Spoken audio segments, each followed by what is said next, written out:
What's up, everybody? Hey, welcome back to the Patty Whack. Welcome back to the Whack of Patties. Yep. We're here in the guest bedroom of my apartment. Mm-hmm. The dogs are in the other room because my wife's here. They love her more than me. Mm-hmm. It is sad for me, but that's okay. There are worse reasons to be sad. You know that the dogs like your wife more. That's fair. It's expected. I'm glad your dogs like your wife. My dog likes my wife, but the dog thinks I can solve everything. Oh, you're the worker. I am the worker. Yes. I'm his peon. I'm his thrall. Yes. If it's too cold in the house, he bothers me. The other day we were watching a scary movie and Grace kept yelling. And he kept staring at her like, stop. And then he came and bothered me where he was like, go turn off her TV. He's like, hey, get your woman. And you're like, Yeah. dog. No, We're yeah. progressive in today's society. And my dog, yo, man, go get your woman. What if every dog had the perception of a woman of like 50s house husbands did? Yeah. Like, she's piping up too much. Figure it out. Yeah. And you're like, Fido. Kibble again? Why not a hot meal? Yeah. And then a girl dog's like, no, he's right. I was wrong. I was talking too loud. You're lucky I only bark. God forbid you vote. And you're like, wait, dogs vote? Yeah. Bit ran its course. She took my balls. She took my balls and put them in a purse. She took my friggin' balls. Yeah, they're all just Sebastian Maniscalco. Yeah. I do feel bad about getting my dog's balls removed because he trusted me so much.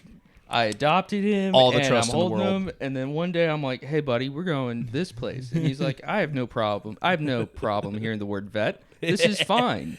And then I leave him for 5 hours. I come back, and he's like, you won't believe what happened. Yeah. They did that to me. And you're like, I had no idea, dude. Yeah. I can't take him to the vet without him thinking they're going to finish the job. Like, Yeah.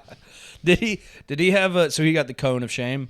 he got the cone of shame. So we cone to shamed Franklin, our bigger guy, but because he's smarter than me, he figured out that if he put it on a part of his body, like if he was trying to lick it and he got it caught like on his stomach and he just pushed forward, his head would get out of the cone. Oh, my God. So he would just like nudge it, like yeah, you're watching me do it, nudge it forward. So then we got him a cone. We're going to clip just that. Yeah, I deserve that. Yeah, just you go forward, back, forward. I'm clipping that. Yeah. So anyway, So what's that podcast about? this week's trailer. We got a lot of following. So he's having a seizure. Yeah. No, but yeah, so we had to get him a bigger size cone that was like comically, like for a golden retriever, for like a 70-pound dog, and Franklin's like 35. He hit everything. He was knocking shit over left and right. Like we were kennel training him at the time too, and he like couldn't get in, so we had to pick him up and like force him through backwards, like back him up. Do you feel like they're louder with the cone on? Yes. Yes, it's exactly like a megaphone. You just put a megaphone on the one creature in your house you're having to yell, shut up! Yeah. And he's hanging out in the corners for acoustics. Yeah. And you're like, God damn it, dude. Yeah. We love our dogs. We love our do, dogs. We had a fun little thought. We decided that we're gonna get 3 guinea pigs, and they're gonna be Iggy's piggies. Ooh, Iggy's piggies. And so now we're gonna train them to love Iggy, and Iggy's gonna be like, I don't like you, and then they're just gonna follow him around like, wee wee wee wee wee wee. I suggest you name them after the Powderpuff Girls, actually. Yeah, yeah. That way you get like, the 3 colors for like the balls they run around in, Like Yeah, and then Franklin's Mojo Jojo, so they just beat the hell out of him. Exactly. That was a meme that made me laugh so hard. I forget the full wording, but it was straight from Black Twitter, and they were like, dog, they used to beat the piss out of Mojo Jojo. And there was like 4 photos, and all of them had his brain hanging out. Yeah. You're like, dude, what did he do? I know. As a kid, I was like, no, they're killing him. Stop. There was like a weird... Like the evil thing was he was just like, I am going to move this building out of town. Yeah. Also, I like how they had him as like the main enemy, and then they were like, also we had this like ethereal character that's basically the devil, but we don't call him the devil, so we're gonna call him, and then make him the creepiest fucking animated thing ever. Yeah. You're like, but Mojo Jojo, That's a monkey with a helmet that just moves buildings. They were like, oh, you saved all the real evil for the secondary bad character. Like, you made like one where adults were like, hey. Yeah, no, like my parents didn't give a crap that I watched Powerpuff Girls until they saw an episode that had him, and then they were just kind of like, Nick, are you having nightmares lately? And I'm like, well, you're like, no more than usual. I'm a terrified child. Yeah. Were your parents like mine, just conventionally Christian? Because Southern. Oh, you know? deeply.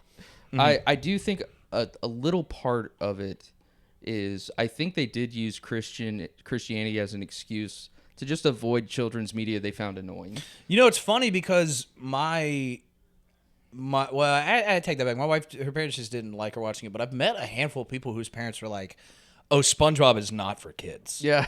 And then now that I'm 30, I'm like, I mean, I guess I get it, but also I didn't catch anything. Like because I mean, even the adult jokes, I don't even think there were that many and they were that bad. But it's one of those things where like, even then they're kind of a stretch. Yeah, like it's absurdist. Also, of all shows, that show was made by Steven, what's his name, who was like an elementary school teacher, Hindenburg. Steven Hillenburg, the Hindenburg. Yeah, but Hillenburg, he there he goes. The wheelchair's crashing. I have like I just kicked a beer over. We'll survive.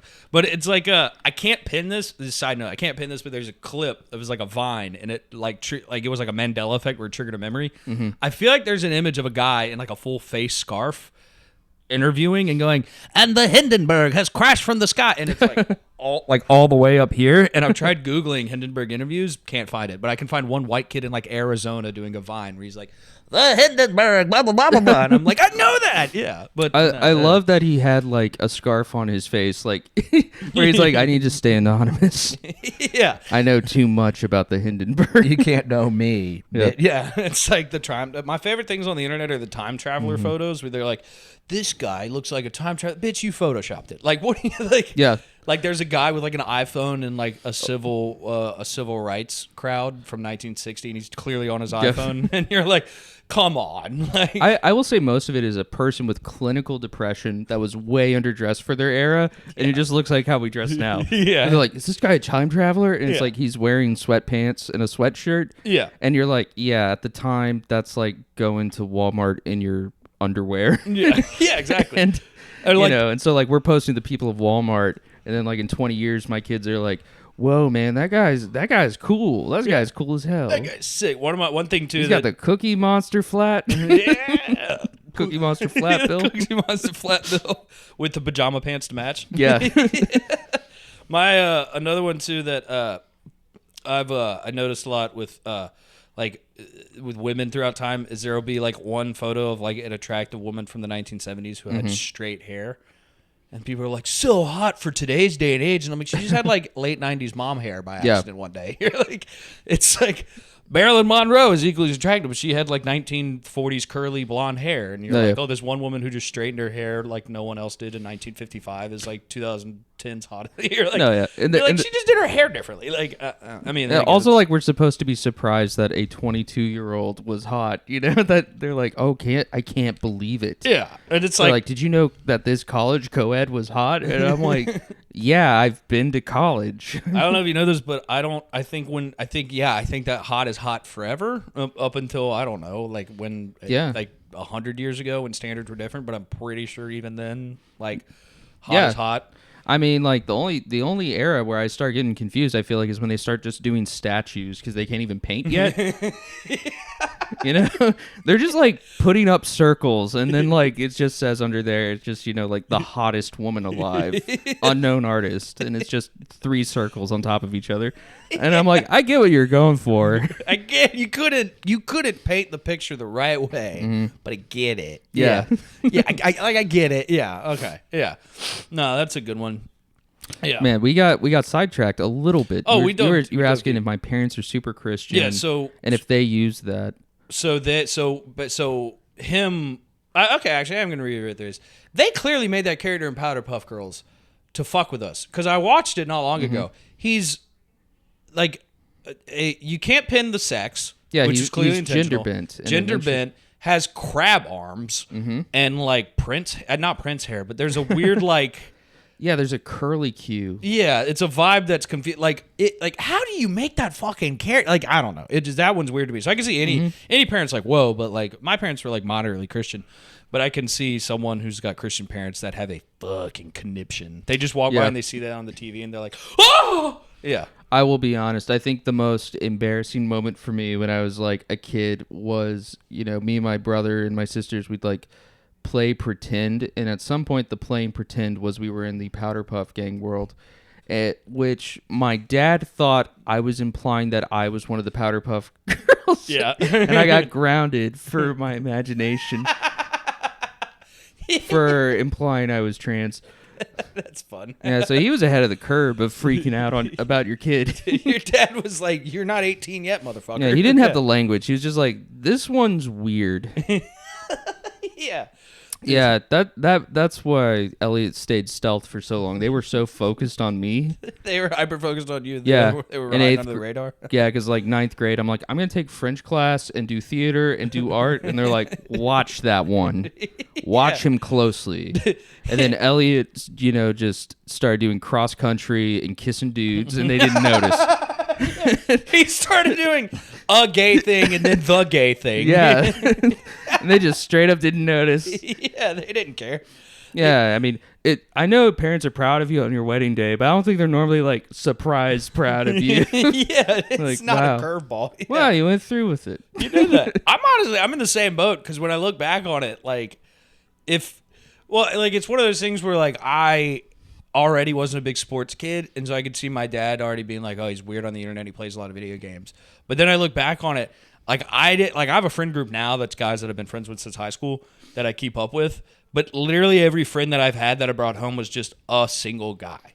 So there's been like times throughout my life where it'll just be like a single guy that is like a good friend of mine will come by the house, and it'll be like you're like, hey, we're here for Thanksgiving. This is my very good friend. It was literally that, and it was literally that. Yeah, my freshman year roommate, my good buddy Jack Schulte, came up to me in Greenville a couple times. Good buddy Mike Bennett that lives now in Connecticut would come up to me a couple times. Max Moore, guy in my groomsmen party, would come up. It was just a thing where it's just like, dad sees Instagram. He's like, he's going on a vacation again with his good roommate. Honestly, yeah. Yeah. Yeah. Because my brother had like a friend group that he's still with, so that made sense. But for me, I'm just like, new guy you've never met before.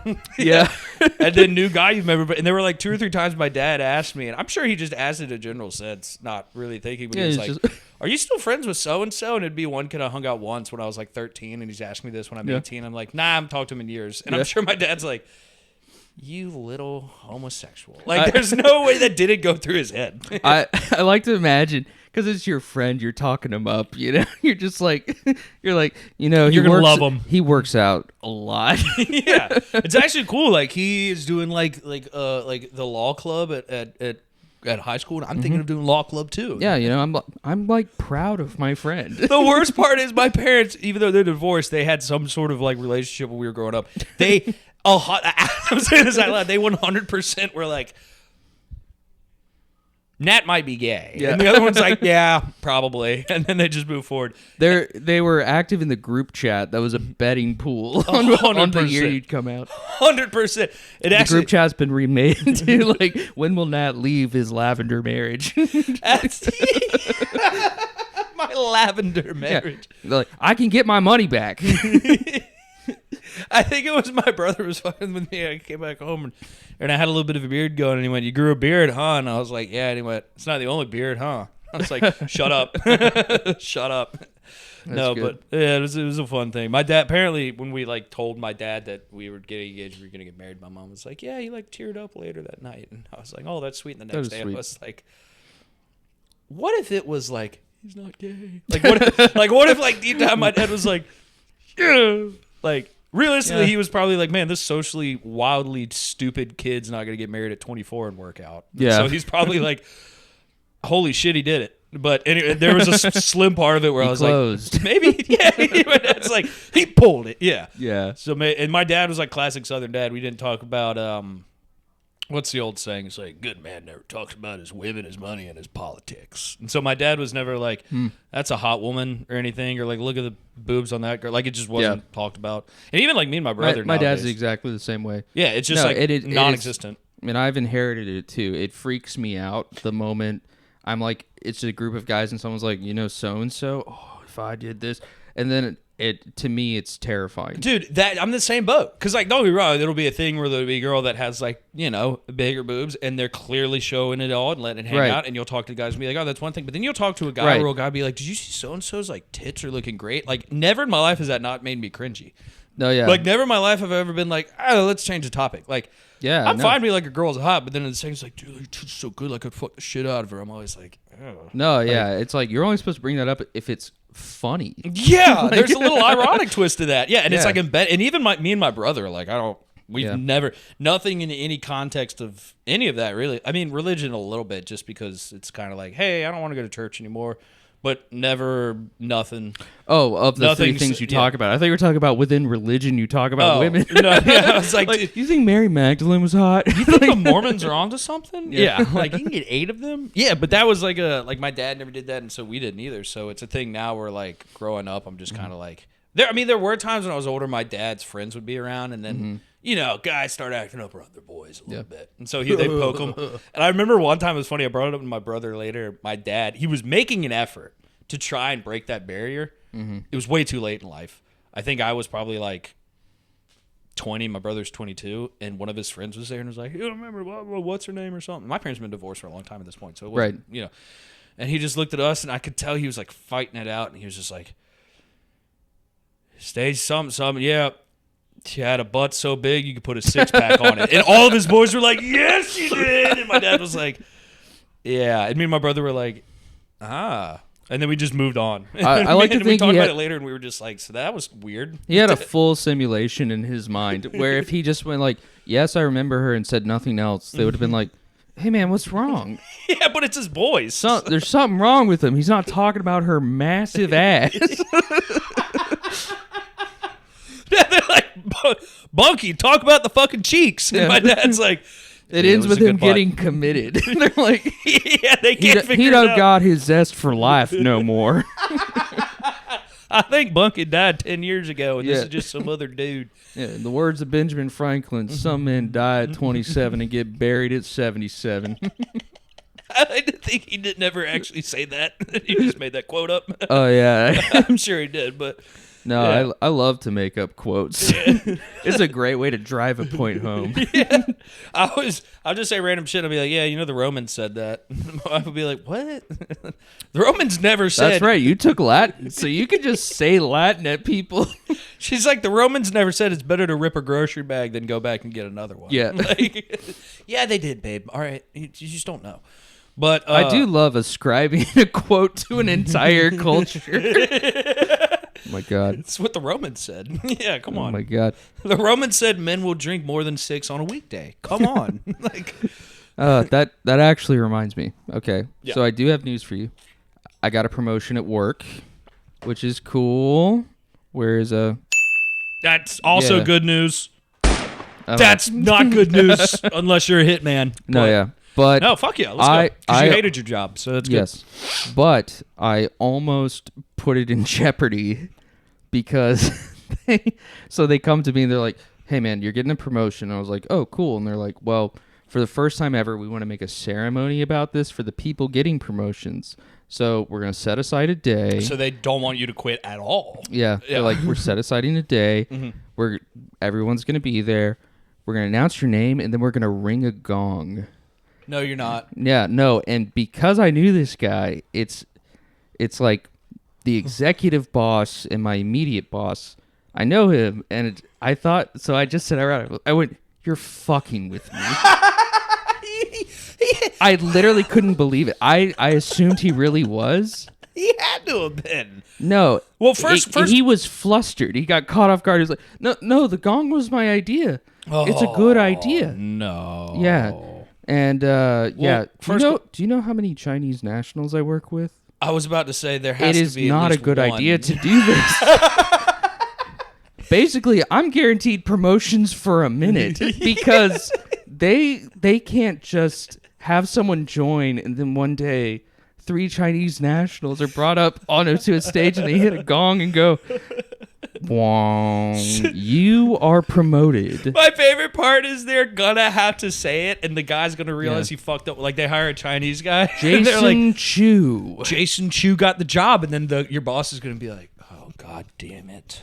What I love about this is we have to do the gong. I have a feeling. Also, side note, it's gonna finally click for him at the next promotion round, and so everyone's gonna be like, "You remember when they promoted Nick and they used a gong, and that was the only time that happened?" You're gonna be the one-off. I am gonna be the one-off. Is anyone in charge of making that decision Asian, specifically No. Chinese? Oh, okay. No. Wait, so this was an all honk decision? This was a white decision. They read an article about sales and how, like, you know, you could like ring a gong or ring a bell, and then that like motivates people in sales because they like recognition. Yeah. But but we're white. Yes, and so they have not considered that it's like, let's ring a bell because there's no connotation to a bell. No, let's do the whole kit and caboodle with an Asian-inspired thing. Yeah. With us whites. I would never quit that job because now you have to watch everyone that gets hired go through it. Also, the whole time you do it, you have to just be like, yeah, there's like Nick Flint. Nope, not gonna do it. Look at the one Asian person you work with and go, Yeah. I didn't do this. Even better, I just go, this is for you. Bow to him. All right, we're being racist. Yeah, this is a little too far. We love our Asian listeners. I do like to imagine though that like in Beijing, there's just like one guy from Scotland and some other firm is like, we're doing bagpipes when people get promoted. Oi! Yeah. And they're like, oh, what about Dan McDonald? Yeah, what about old Mickey Don Don? Yeah. That's the accent too. They speak perfect. It's actually Hong Kong, which is a British colony, so that's what we're doing. Actually, yeah. Hong Kong rocks because they're like just a ton of just English names. You want to know a fun meet someone, fact? they're like, my name's John, and that's the truth. I didn't know Hong Kong was not in the dead middle of China up until 3 years ago. You know, I was 27 years old and I realized it was not just a Chinese city. They're like, there's a whole like English history to it. You know, I can't look down on that at all because I only know from a Jackie Chan movie, Hong Kong Police, you know?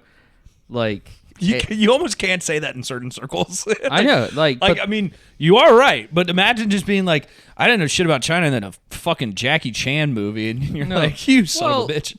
Am I you're supposed right. to pretend that I knew about Bruges before the movie In Bruges? That's a good point. I wouldn't know about Iowa City if it wasn't named after the state. You know? Like, also, Jackie Chan got a bad rep because, like, he was the Asian guy go-to nickname for, like, the 20 years before we started stopping racism in public places. Mm-hmm. So it always and be we're doing a good job at that. We're doing a little... No, actually, honestly, we're going back downhill. It's getting really bad. But that was the thing where when you were a young kid, if some racist would be like, yeah, fucking Jackie Chan over here. Like no one else. There was never a number two name. It was always some racist guy calling an Asian dude Jackie Chan. But I gotta say, if you're gonna get compared to anyone, the martial arts master who fucking rocks. It's not too bad. It's better than not too bad. Mao. I forgot his last name. Is it Zedong? No, Mao. Oh my god. I think it's Zedong. No, it is Mao. Maoism. Yeah, it's Mao is his Mao first name. Zedong. Yeah, maybe you're right. No, there's a clip. This is the part where we don't look it up. Yeah, this is the part we're just gonna let it ride, baby. This is the part where my historian wife is screaming into her phone. Look it up! I forgot. Yeah, shout out. I know world history. Shout out Nick's wife, our best listener. We love you. Yep. But yeah, the old. I mean, I don't know. It's a weird thing too because it's like, I don't know. Like I was explaining to someone recently, like. Growing up, trying not to be racist, you immediately go with the anti of a lot of like the classic sayings. So one of them would be like any Hispanic guy, you'd be like, "Yeah, you're Mexican." It's kind of like you learned earlier, you're like, "No." Mm-hmm. And so now when there's someone that is Mexican, I feel racist. Yeah. Or I'm like, "Yeah, you're Mexican," and I'm like, "Wait, no, hold on, no, he is Mexican." Yeah, I feel like it's the same thing with Chinese. In all fairness, there's not a lot of context to me being able to point at some guy and go, "You're Mexican." So I mean. Let me elaborate on this one. Like there is latitude. Well, it's like some of my good buddies back home are a couple are Colombian and one is Mexican. And like the guy that is Mexican, every time I bring it up, I'm always like, I'm just going to refer to you as Colombian. Nope, that's more racist. I'm like, No, yeah. Because I'm just so trained to be like any Hispanic guy. If I just say you're Mexican, I'm being racist. And I'm the same way with China, with Asia, where it's just like if you're Asian, if you're Asian, you tell me you're Chinese, I immediately am like, well, I can't ever say you're Chinese. Because now Fair. I'm just like, look at this Chinese person. I'm like, Yeah, so I say Chinese national, and sometimes I'm like, national is doing a lot of lifting today. Yeah, when anti-racist turns racist. Yeah, that's always fun. God, you reminded me. Like I know I've told you this story. I don't know if I've said it on the podcast. Not that it matters, but God, like when I first moved here, you know, like Dallas, like living in Dallas for years, I would say about like the population of Dallas, about 40%, maybe 30% are native to Dallas itself. Yes, so that makes sense. So obviously the question, where are you from, is incredibly charged. You know? Okay, yeah. But the question of, hey, are you from Dallas? That's not charged because most people go no, and then you get to learn a little more. There you go. When I first moved to Philly, I would ask people, hey man, are you from Philly? And then they'd be like, well, my family's Dominican, if that's what you mean. And I'm like, oh, yeah. And I was like, I didn't really think of Philly as a place without Dominicans, but I'm sorry. My bad. Yeah, Sorry. so like for a month, I think I was just putting my foot in my mouth at these open mics, trying to make friends. And I go, hey, are you from Philly? And then they'd just be like, you know, I'm like, I guess I'm a quarter Irish if you need to know. And I'm like, I'm really not. I really don't. I just wanted to know. Yeah. No, And then I'm when totally people were from Philly, they go, I am. Why did you move here? Yeah. I swear to God. It's actually funny because I would always say the same thing to my wife. So she's from St. Louis and I grew up in Greenville, South Carolina. And only one other person that is from Greenville fully understands this. Shout out Jackson Wise if you're listening. Shout out Jackson. Listen to the band World's Worst. They're a punk band based out of Salt Lake City. My buddy Jackson's in the band. Nice. Check it out. Ran into each other years ago back in my hometown. And there's this weird thing of like, you got to get you need to get the fuck out of here. Like, you got to fucking go. Because, like, you've done this, and it's time to bounce out. Yeah. And it's time to go. And so every time, like, my wife is from St. Louis and went to Clemson University and moved to Greenville, I will never, in my brain, now I do because they've sold themselves as a tourist city. Yeah. But never was it like, why'd you move to Greenville? Yeah. And be like, well, I just thought about coming to the South. I'm like, that's not an answer. Like, why did you come here? And when I've come to Philly, people say the same thing. Yeah. I don't have a good answer. I really don't. Just shits and giggles. Because people are like, why'd you go to Philly? My real answer is like, well, we looked at New York and that was too expensive. But not enough property crime where I was. I like seeing homeless dudes.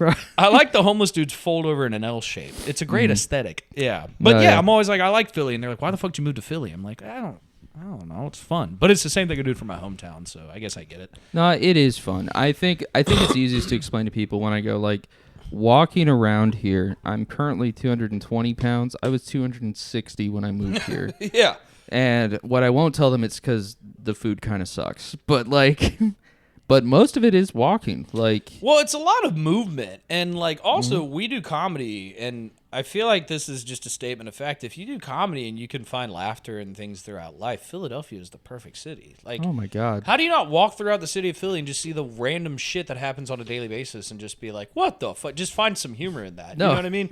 Like, I saw a dude I've try to do been hugged by breakdancing. 2 homeless people since I've been here for giving them money. I've been hugged by 2 and punched by 1, and 2 of those happened in one night. Hey, there you go. I swear to God, I got clocked by another dude. But like the other week, I was on the L, and there was a breakdancing crew on the train, and they fell 4 times. I counted. They fell 4 fucking times. That doesn't happen in New York subways. No, that happens in the Philly ones, and they're gonna fall on needles. So now it's like lava on the floor. Like, I never thought of a SEPTA busking act where he's like, and it happens exactly like you where thought he's it like, would. when I get good enough, I'm going to New York. It's the same thing we're doing, except it's on a train. Exactly. It's just like, one day I'll go to the big leagues. Yeah. And I can't criticize him. I was walking through Central Park a few years ago. We ran into a group of acrobats. You and know, they killed people it. begging for money in L.A., they're all just physical with it. But it's like intellectual on the East Coast when you're begging for money. I'll give credit where it's due. The West Coast homeless are better performers, but those East Coast homeless have better stories. You know what I mean? Meanwhile, the Austin ones are just all about hating women and minorities. That's kind of true, man. I had the most insane things yelled at me by homeless people in Texas. Well, I think it was Shane Gillis dubbed it. The Austin ones are the runners and the screamers. It's true. Yeah, they're the ones that cause. In Philly, they just stand still and are on drugs. But out there in Austin, they're like, I don't, maybe it's meth. They're just like, let's cause a scene.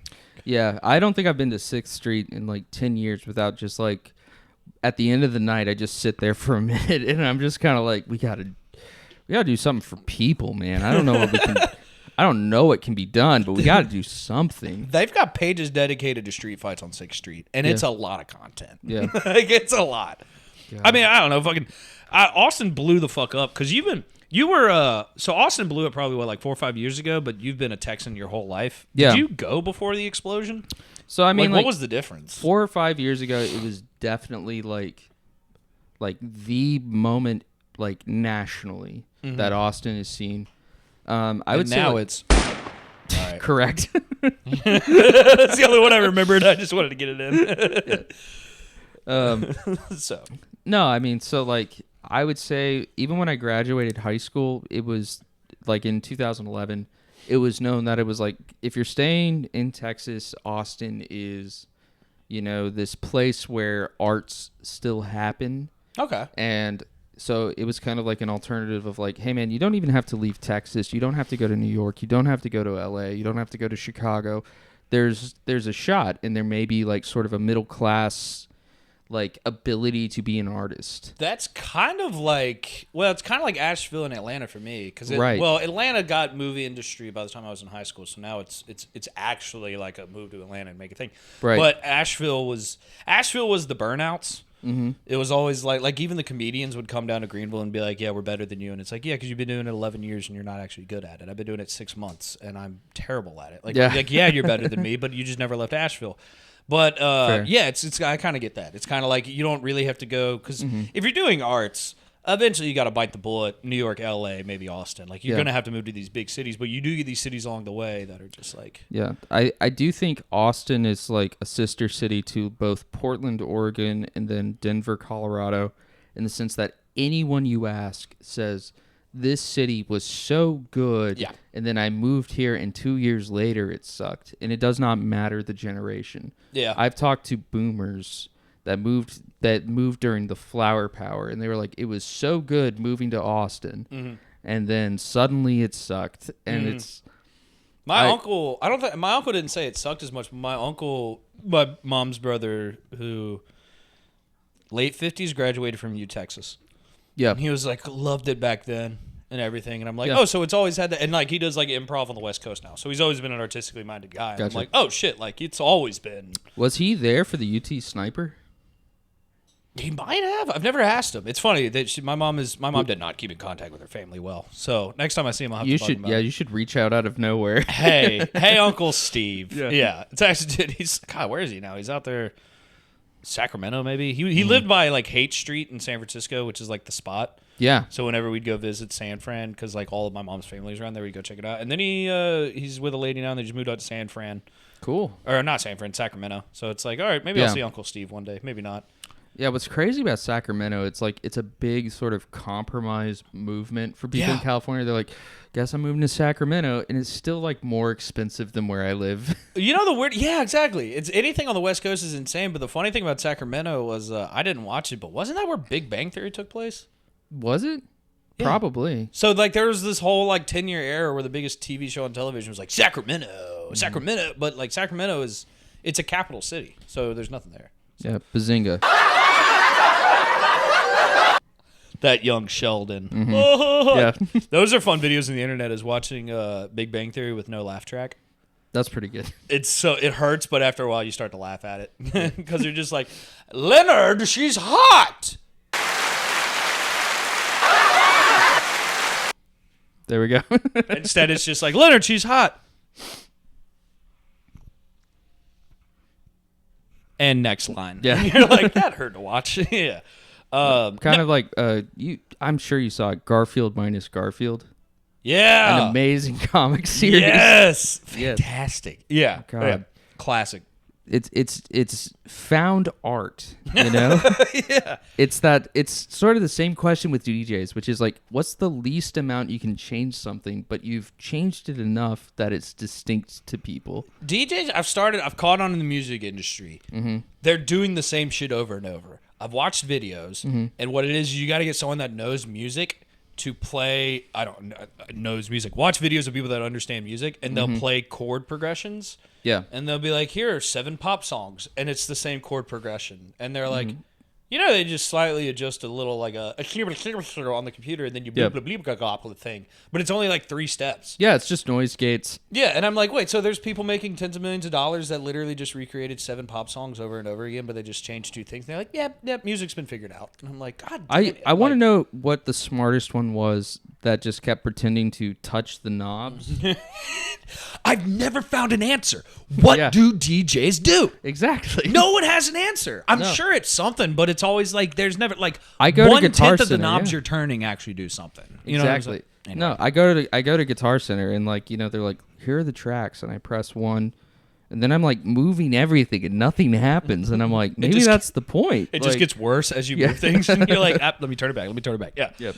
No, it's, what was I going to say? It's like, it's something about like when DJs do their shit and then they act like they know what they're doing. It's kind of like, God damn it, I can't remember what it was. It was, whatever, not important. But basically with DJs, the whole thing for them is, like take something already made that's good and then remix it in your style and then combine it with another song. Yeah. And so it's like you're just taking a song and shifting it, but because you combined it with another one and created a transition, you're playing this like, oh, here's my, like it's my song, but it's really just 2 songs you broke down and turned into one. Then you get DJs that make unique music, and I fucking hate it. So it's kind of like I can't really complain. Where I'm like, fair.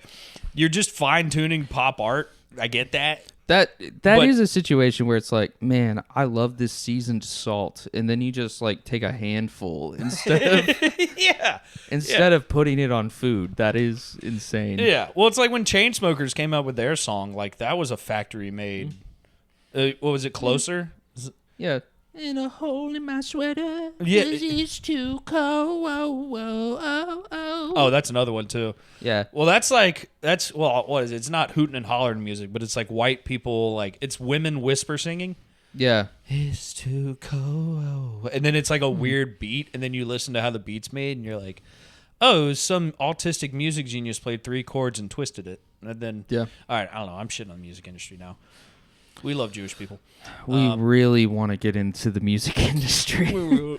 Yeah. Oh, I want to do it. I do have a soft spot for comedy music where like it'll be like a bad song, but it'll have one joke in it. And I'm like, that's pretty good. Yeah. That's pretty good.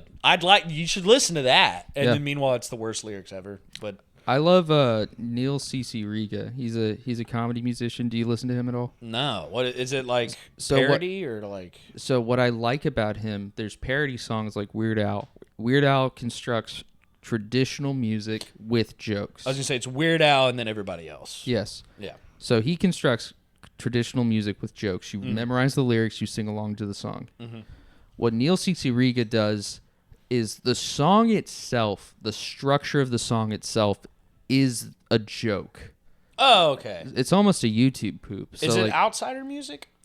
It almost gets there. If you know that, okay. Yeah. So like at one point he does like he does an album called Mouth Sound, and it's just it's like, remixes of all these songs, but then one of the songs is The Power of Love. Where it's like, don't need no credit card to ride this train. He makes it to where it only repeats that lyric, and then that's the power of the love. It's actually pretty good. Yeah. I popped to that. Yeah. Like, there was a song where he did Wonderwall, and then I had to pull over in my car crying, laughing, because he made it transition into the Full House theme song. Yeah. And it was seamless. Yeah. And it went... that I'd like to say to you, but I don't know how. Oh, yeah. No, yeah. Like, I was on my way to work, and I was like 4 minutes late to clocking in at the grocery store because I had to pull over and just cry laugh because I realized, like, I can't guarantee I will be safe on the road if I don't do this now. It's like there's a video on the internet that cracks me up. What's the song? Dun dun dun dun dun dun dun dun dun dun dun dun dun dun. Hold on. Anyway, they're repeating the lyric. She was a waitress in a cocktail bar. That much is true. But that's the whole song. And he goes, she was a waitress in a cocktail bar. She was a waitress. But he's like nailing the song. And after the 5th time he says it, you just start laughing. Because he's all like the lyric pattern fits perfectly. Yeah, you were a waitress. Yeah, in a cocktail bar. Yeah, that's Don't You Want Me, Baby. Yeah, that's what it is. Don't you were a waitress. Yeah, anyway, that stuff makes me laugh. Outsider music's a fun rabbit hole to fall down. It really is. Like Wesley Willis. Wesley Willis is a great Rock and Roll McDonald's. Rock and Roll McDonald's. So I kicked Spider-Man's ass. Yeah. Did you South Park, right? You watched a little bit of it? I watched some growing up, yeah. So, you know the Chinese character? The Chinese restaurant owner? Yes. Okay. He has a wife. Yeah. That goes and sings in American Idol. That's a real woman. That is a real woman and a real singer named Wing. And she's an outside artist. Yeah. Swear to, and it's like, it's, I don't know if they got her to do the voice, but it's literally that person. They saw that and they were like, this is for real. And it's outsider music. Because there's a whole avenue of it's like Wesley Willis, Daniel Johnston, her, a few other people. But yeah, the whole thing is just like people going. But honestly, it's like people back in the day when you had to have real money to buy sound equipment and make music, and they were just like, hey, I've got it, and I don't give a shit about anything, and I'm on 6 tabs of acid. And then they make it, and then someone's like, all right, I'll make a CD out of it. And then 30 years later, we have it on Spotify. That's it. This is probably not okay to say, but this reminds me specifically, I was in youth group. There was a kid we knew named Chris. He was very nice, but he was slow. At one point, we're on a bus going to like Pensacola, Florida. And he was chewing on a rock. Effectively. But no, at some point, he's just been listening to his iPod for a while. And someone's like, hey, Chris, let me listen to iPod music with you. And then like after about 10 minutes, some guy's like, what the fuck? No. And so then we look. His iPod had no real songs. They were like Casio samples. He had like 5 hours of just like... He was playing brain music. Like that was his functioning music. Like, he was ahead of his time with lo-fi hip hop in a way. But it's like when he takes the headphones off, he's playing music that's not his music in his head. So now he's like, well, I got to take this off, and he's got to put his fucking trance music back on. Yeah. Holy shit, dude. He was one of my favorite guys, man, because he loved playing pranks, but he hated getting in trouble. So what that meant was he would go way too far with the prank. Like one time we're doing a lock-in and we're like in this like big gymnasium and he finds his way to the thermostat and he sets it to 35. And he broke something. Yes. So like the AC is fighting for its life and like everybody's like in their sleeping bags at this lock-in, just like shaking, just like, I can't believe I'm so cold. This kid just broke an industrial air conditioning unit. No, yeah. So like this is happening, and then like the youth pastor goes up to check it and he goes, "Oh no, the thermostat's set wrong." And then just from across the room, like almost no one else is awake, we just hear Chris go, "I didn't do anything. It wasn't me. I didn't do anything." Because he didn't want to get in trouble. So it was you. Yeah. So he was too paranoid. So we'd find out real quick. We'd find a problem. And the moment Chris started denying, he finally was not allowed to come on trips anymore because he had an idea that is... he just straight up pissed into someone's luggage. He just opened his bag and when I say like pissed, I mean he emptied his bladder. He dumped a pond. Yeah. Yeah, like those are the best when young dudes are like, "Here's this elaborate prank," and it just summarizes you just pissing in a bag. Yes. You really thought that one through, huh? No, yeah. And you're like, "Yeah, I'm just gonna tinkle in it." No, yeah. So like we just went back to like our rooms like at this different trip, and just like before anyone even got to their bed, we just heard Chris saying, "I didn't do anything," and we were like, "Oh no!" And we're checking our stuff. No. Yeah, one guy is just like, "Oh, my stuff's covered in piss." You we're sure, like, Bob? we're like, that's what it was. That's goddamn it, Chris, you did it. Yeah, you that or some genius saw Chris do something mild and knew Chris would be blamed. Yeah, some genius was manipulating that guy, and you still don't even know. Exactly. Yeah. They saw Chris do something like, like take a card out of the deck so that when someone shuffled it later, they wouldn't have like the ace of spades. Yeah. Why are we missing an 8 of diamonds? I didn't fucking do anything. No, it is really funny looking back when you're like under 18 and someone your age does something that is real world damaging, and then you watch them have to be like, fuck, and then an adult comes in and is like, oh shit. Yeah. Like we had this is funny. I grew up with this kid named Robert, and he, not the brightest kid, but he would do whatever. So we had gym together in our 6th period. However, he decided to skip so gym for us, because you only had to do it freshman year. Yeah. And gym for us was pretty much like an hour period where half of it was doing something physical that no one was paying attention to, and the other half was, I don't know, health class sometimes. Yeah. So he skips his 5th period. You could be fat and walk. Dude, I was a thick, fat bitch up until I got addicted to Vyvanse in like junior year of high school, and I made it through gym. There we go. So anyway, band counted as the athletic credit. Band and ROTC, and one of my buddies, David, did ROTC and quit after freshman year, and we were like, "You literally did that to get out of gym, you fat lazy bitch." And now he's like an athletic person that boxes to train, but it's also like, you're a fat bitch. you skipped gym to do ROTC, and you hate the military. Like, I'm the only person in my graduating class that quit band twice. I took in sequence, or did you get a year in between? A year in between, because I took the first one because I was like, well, this counts as my PE credit, and I couldn't read music, so I actually had to play the cymbals. Oh no! And dude, they ragged on me correctly. Yeah. I have no music talent, but my mom forced me through church choir, so I can read music. I play guitar, but I'm like illiterate when it comes to reading music. And it was just like, okay, fine, whatever.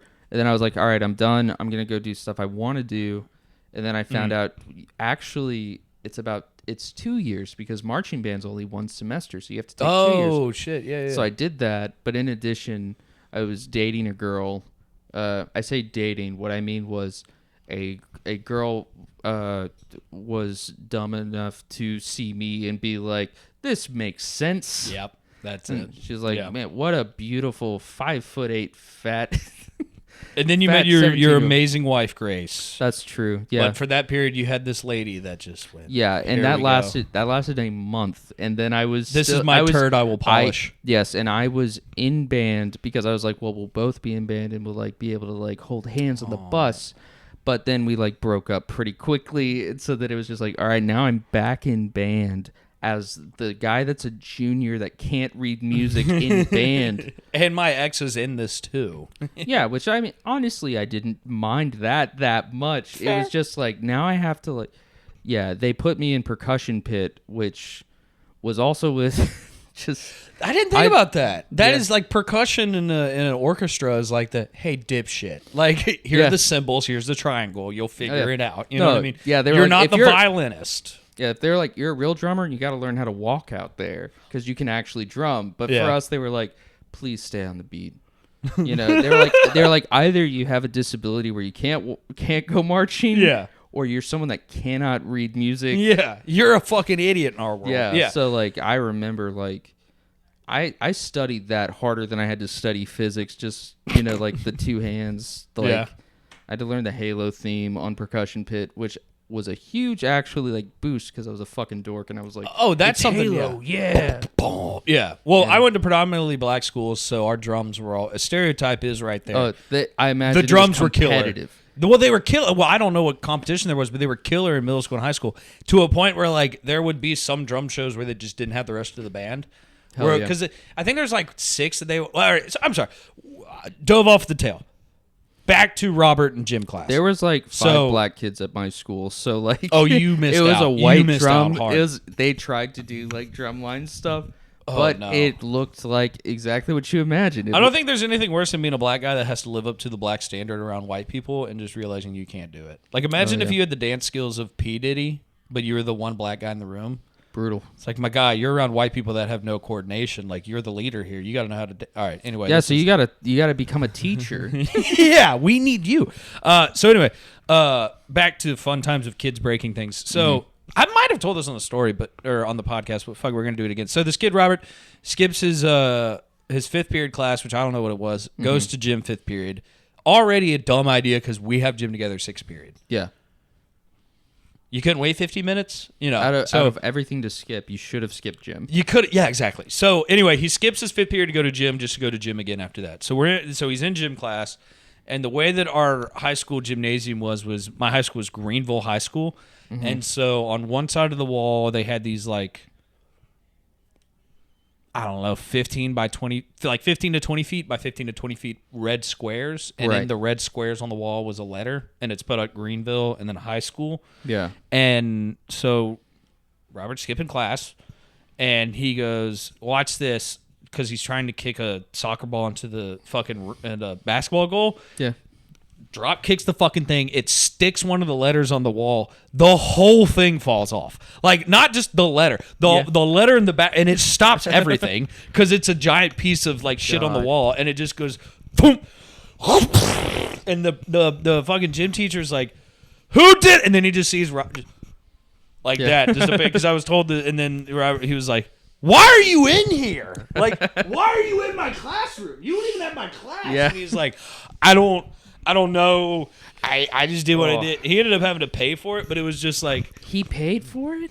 Yeah, the school made him pay for it because the damages that came from it. Brutal. Ironically enough, they didn't put it up for like 2 years. So it was kind of like he paid for it after 6 or like a few months, and then 2 years later they finally put it up. So for 2 years we're like, fuck this school. Man, I will say as an adult, you find out everything's so stressful. This is like everything costs a lot of money. So much fucking money. Meanwhile, this kid gets to go home. No, yeah. So I know for a fact that gym teacher saw that and he was like, oh God, they're going to blame me. Who did it? And then he's like, you're literally not supposed to be here. I know you, and you're not in my class. Yeah. Like, you dickhead. Yeah. That's insane. That was a fun moment. So, anyway, shout out kids making massive levels of destruction that adults have to deal with, and we can laugh off. Shout out. Shout out. Hells yeah. Oh, I haven't been keeping track of time. What are we looking at? Oh! We are now at 52 minutes. We're still rolling. We're still moving rolling. What's another high school tale? A lot of fights. Oh, this is actually. I was talking to someone. Have you been in a fight? No, I've only been in a fight with my brother, but those don't count. Okay, yeah. Sibling fights. That's true. Sibling fights are just like white dudes that are way too close to swing on each other, and then you just go. Like you just have this anger that like you only can get out by screaming like a pitiful white boy. Exactly. Yeah. Yeah. So no, I haven't been in a real fight. Yeah. I did train Muay Thai for 7 months. Nice. And then I fucked my hip up. Well, actually, I fucked my hip up, and then I fell skiing and fucked my ankle up. And then I was like, this is a good excuse to stop all physical activity. And that was in 2022. Yeah. And here we are. Yeah, just resting.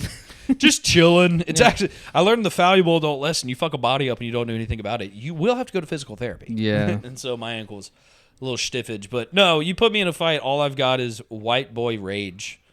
So I'm going to throw my body mass at you. And hopefully one of my flailing like limbs will connect. Because that's all I got. I'll throw a leg kick to act like I know what I'm doing. So you'll just tackle. Yeah, basically. That's fair. Yeah. But, and I don't know. I'm not much of a fighter. Also, I was a tubby little white cupcake and I went to ghetto schools with guys that were in what they called Lick Squad, where they all sold drugs. Yeah. Like lick as in hitting a lick. Oh, okay, which means like stealing from. And white boy right. knows The black devious- language. The devious lick. The devious act of hitting a lick. When you hit a lick, you're robbing someone. So that being said, these guys decided to call themselves Lick Squad. They were all football players. They were seniors when I was freshmen. There was about 9 of them, and they were all just genetically massive dudes. Yeah. All sold drugs. That was my high school. And it was fun because you were like, oh, look, Lick Squad. Then they all got in a fight one day Wow. with other people, and tasers were pulled out. And then in that moment, you realize an 18-year-old boy can beat up a man. Yeah. And then Wow. that was like, all right, here we go. So Yeah. that's the joys of going to hood schools. You get a good drum line, and you get to see the best fights. There was one fight I really, really liked in school that I wasn't a part of.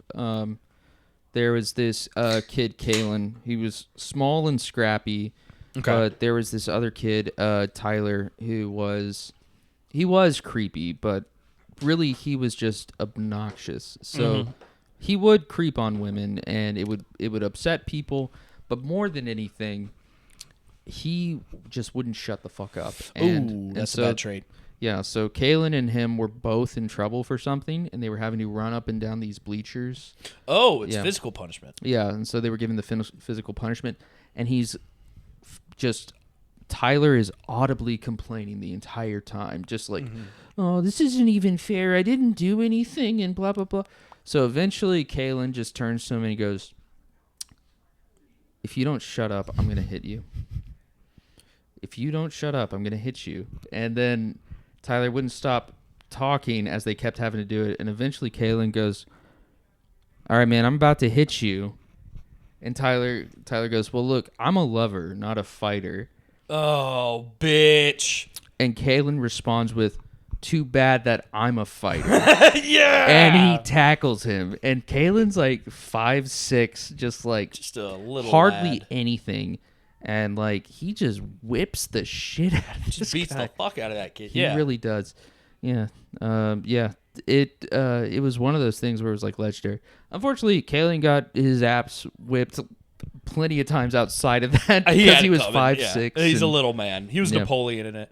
Well, that's I mean, like fights in school, it's kind of weird. Like my school was weird because it was like a mix of multiple different tax brackets, and like I don't know, we were like my family was middle, and then other people that were around us.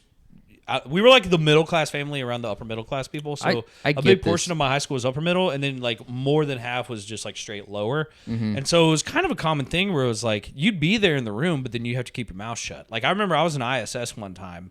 In school suspension. Oh, I was in ISS a few times. No, I've been in ISS. I was a cool kid. I was funny. You know what I mean? Yeah. No big deal. ISS is like that's like getting passed at a comedy club. It kind of it is. Did I tell you the time about the kid who threw the spitball on the blackboard and we all got thrown in ISS? No, I'll tell you the story. They threw the whole class. Just 6 of us. Anyway, Okay. I feel like I told this on the story, but I'll retell it. All So right. anyway, the first story. This was a moment where I was like, "Oh, okay, I'm amongst men." I was in ISS and we were slightly overcrowded, which is it was the funniest moment because looking back on it, this was the prison system of America. Yeah. They just put too many of us in ISS and we didn't have enough desks. So we were sitting there and there were people standing in the corner and the prisoners were taking over because we were all laughing at stuff, like we were riffing each other. And the guy that ran ISS was a guy named Scoot, now the high school football coach.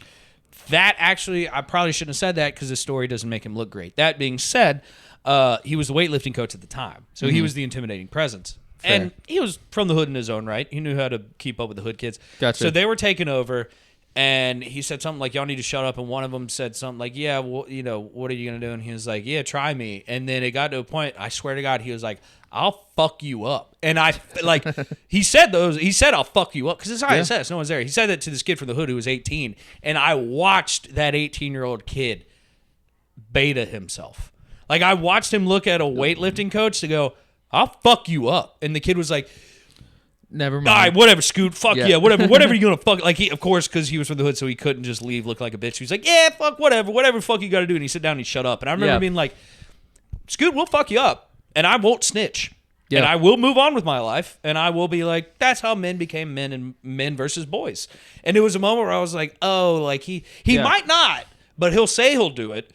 And then after school hours, I mean, anything's possible. He lives probably not that far from you. So if you want to play this game, y'all play the fucking game. Like, he'll find your ass. But it was a moment where, like, it was like cavemen in a room where you heard one guy make a threat, and we were like, oh, that's real. Yeah, you realize polite society is a relatively thin veneer that we're all accepting. Yep, and he will fuck your 18-year-old self up because that's all that matters to him. Are you 18 or not? So yeah, as a 5'9" man that's 220 pounds, I appreciate the thin veneer of polite society that has allowed me to continue the way I am.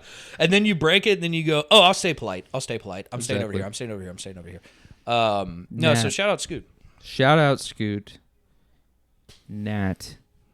We got to do first impressions. First impressions. All right. Impressions. You throw yours at me first. We'll do this. Oh, my God. Shoot. I just thought of it a minute ago. I was telling you earlier. You got it. Okay. For those of you that have a frame of reference, for the sake of spontaneity, we don't tell each other these things, which is why it comes out so poorly sometimes. We actually don't know what we're going to tell each other. Mm-hmm. Maybe once we told each other to tell each other what to say, but today wasn't one of them. So this is Ronald Reagan was. Ronald Reagan came out of fucking nowhere. Yeah, and I love it. Ronald Reagan's going to keep happening. Yeah, he came from the other side. Yeah, Uncle Ronald Reagan, our favorite man. All right. Okay. God, can you do Christopher Walken for me? Yeah. Okay. So, all right. Let's see. Let's think of the topic. So the boy Robert was skipping his class, and he said, "I'll take the soccer ball, and I'll kick it. Do you feel? And I'll kick it up, and it'll hit the logo and fall." As you can tell, I only have one thing, and that is the mistiming. I don't have the voice. I don't have the tone. I'll do the mistiming. That's fair. I can impersonate a video of someone else impersonating him, but that's about it. Really? You can do someone else impersonating him? Yeah, Daniel Tosh had a video, and it was Asians doing Christopher Walken. And one guy, that's just mean. Yeah, and one guy said the funniest thing ever. He goes, "What you got to do? You got a free-range chicken. You grab it, either hunt it down. You're getting or closer. stab it with a knife." You see what I'm saying? I can do it if I do it. What you got to do? Oh, my God. We're going to take the boy in the gym class. And he's going to kick the soccer ball up into the logo. All right, we're learning. You are way closer than you started. Yes! Because you were filtering it. You're like... Yeah, you need a starting point, which is an Asian guy doing it, in my head. And then we're going to go down. We're going to talk about the GOP. I love the idea you getting good at this. You like use it in a set and you're like sweating. You're like, God, I hope they don't fucking cancel me. And they're just kind of like, man, that was a great Christopher Walken. Yeah. Yeah. They're like, do a great Michael Jackson. And it's just, I just stick the whole thing to beat it. Just doing the light voice. And then they're like, off stage, like, can you do it? And I'm like, I'm Michael Jackson. And they're like, what the hell was that? Yeah. Yeah, I can do an impersonation. You just have to trigger the autistic trigger in my brain. That's awesome. Yeah. So, what's the scenario? All right. So, Christopher, I'm in ISS.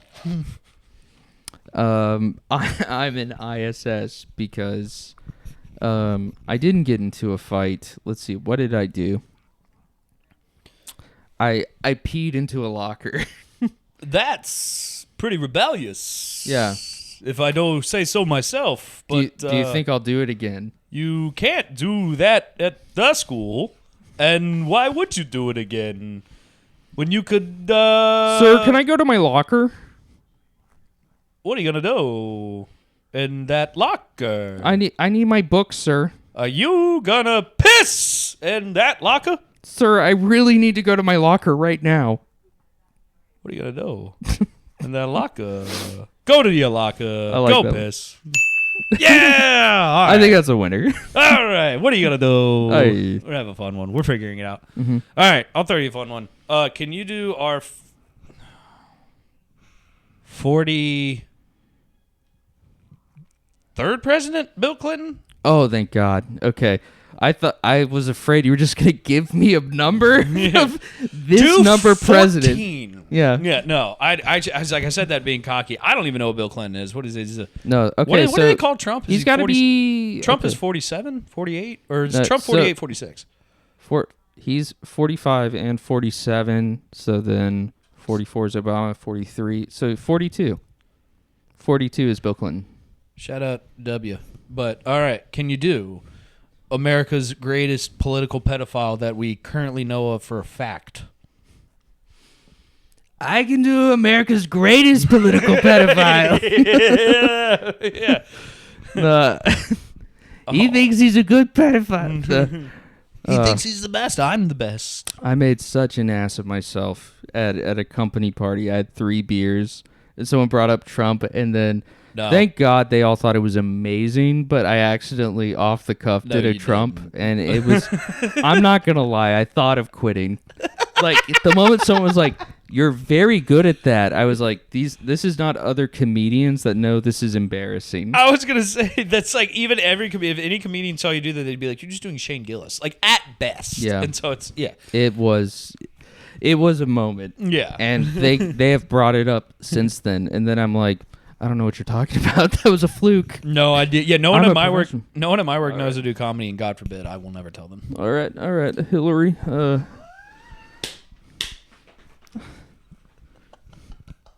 Hey, it's the party president. What do you want to know? I would. Unironically, Nick Flint has a picture with a cutout of Bill Clinton playing the saxophone because he went to the museum in Hot Springs, and he should have known, even though it was about 2010, that bad things would happen. Bad information was going to come out about me, but that is on the internet, and his thumbs are up, so he endorses everything I do. He's a big fan of mine. Mm-hmm. Yeah. All right. Here's what. Okay, so here's the scenario. So Bill Clinton just finished the sax solo on Arsenio and everything. He's now walking backstage, and I am your PR assistant. All right. So you just walk backstage, and I'm like, Bill, that was amazing. I think you've got the vote with what you did here tonight. Man, that's great to hear, man. That feels almost good as fucking children, you know?